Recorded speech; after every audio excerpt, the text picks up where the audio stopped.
Sonar Vision Visual Cortex. A number of research projects have shown that people who are blind are in some ways redeploying the visual brain in such a way that they are truly seeing and appreciating the world around them, and that visual brain does light up even though it's never received a visual input. So in many ways this fantastic additional computing power of the brain, which is used for vision, is being redeployed as a way of seeing the world in the mind's eye.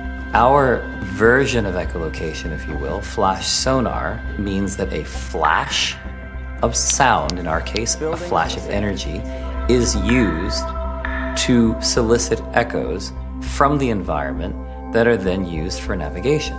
More hedge, except it's really more like a tree hanging over the fence. Active echolocation is a very specific form of self-directed and self-determined echolocation to optimize the quality of echoes from the environment, and it is very much under the control of the user. One of the most important questions that we were interested in was what parts of Daniel's brain were activated when he was listening to the echoes coming back from his mouth clicks from the environment. We knew that blind people often use the visual part of their brain that's not being activated anymore by their eyes for other purposes, and we wondered whether or not this would be the case for echolocation as well. They produced the clicks, listened to the echoes, we recorded them, then we played those sounds back to them in a mixed-up order to see whether or not they knew what they were, and they did. They were incredibly good at identifying them. Daniel was able to correctly identify the scene 99% of the time. Brian, who'd been blind since the age of 14, had an 82% strike rate. Having proven that Daniel and Brian could effectively see the images in the recordings, the researchers then analysed their brain activity as they listened. Daniel's visual cortex lit up in response. Brian's was also active, although much less so. It was interesting that the visual cortex was activated, but what was even more interesting was that when we compared sound files that contained clicks and echoes with sound files that contained only the clicks, that is, we chopped out the echoes and replaced it with background noise, then we found that the visual cortex was incredibly sensitive to the echoes.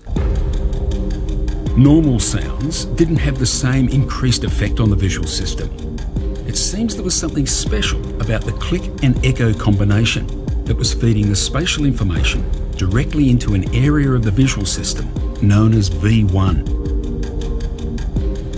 For sighted people, V1 creates a spatial map that directly reflects the eye's retina. Out here, there's a building that starts right about here, and it's further back.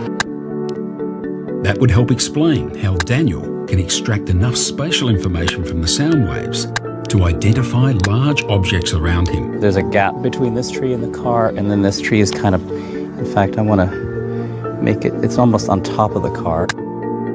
And create a 3D mental map of the scene, then sketch it from an aerial point of view.